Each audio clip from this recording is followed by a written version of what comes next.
Hello everyone, my name is Yang凯安. For my final cuisine project, I have chosen to research and cook a classic dish that everyone loves, Mapo tofu.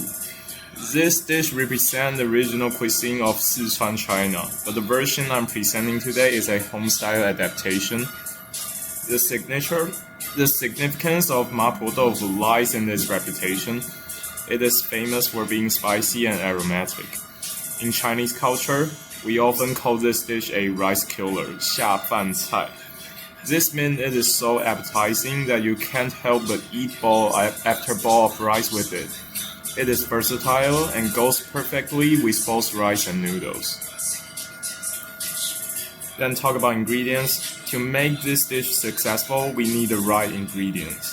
First, the main ingredients I used 150 grams of minced pork to provide a savory meat base, and of course silken tofu. Using silken tofu is important because it is the main body of the dish and must be very tender. For the aromatics, I use a holy trinity of Chinese cooking: minced scallions, garlic, and ginger. And now let's look at the soul of the flavor, the seasoning. The most critical ingredient is the spicy bean paste, 豆瓣酱 in Chinese. This creates the signature red color and the savory, spicy flavor.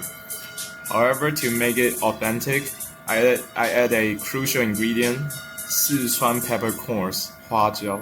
This is what creates the ma, or the numbing sensation, which makes this dish unique. I also use soy sauce, rice wine, and sugar for the sauce base, and cornstarch water as a thickener. For the cookware, I use a frying pan, but the most essential tool is wooden spoon. I will explain why in the next section.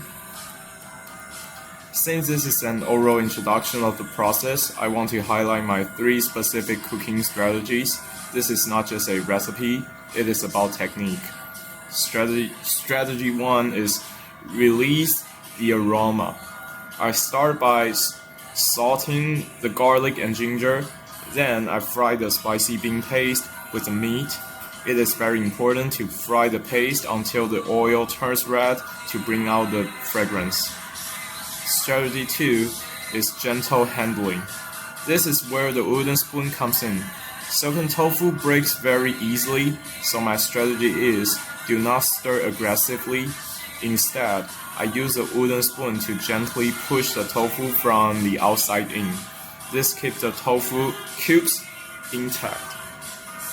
Strategy 3 is thickening. Finally, I add a cornstarch water to bind the sauce to the tofu, making every bite flavorful. Then talk about dish presentation. So here's the final result. This is a homemade Mapo tofu rice cooked by me.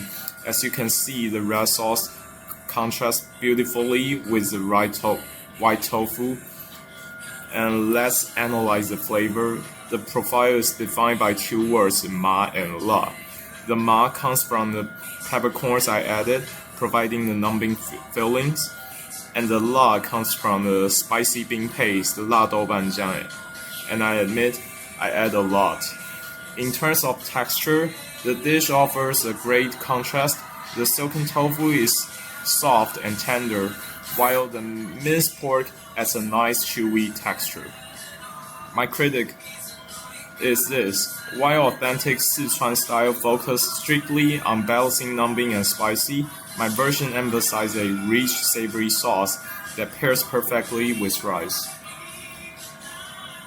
And switch to conclusion. I chose Mapo tofu because it is the ultimate comfort food. It uses simple ingredients, but as I explained it requires delicate technique, especially the gentle push. My recommendation: it is the best served hot. It is perfect for everyone who loves strong flavors.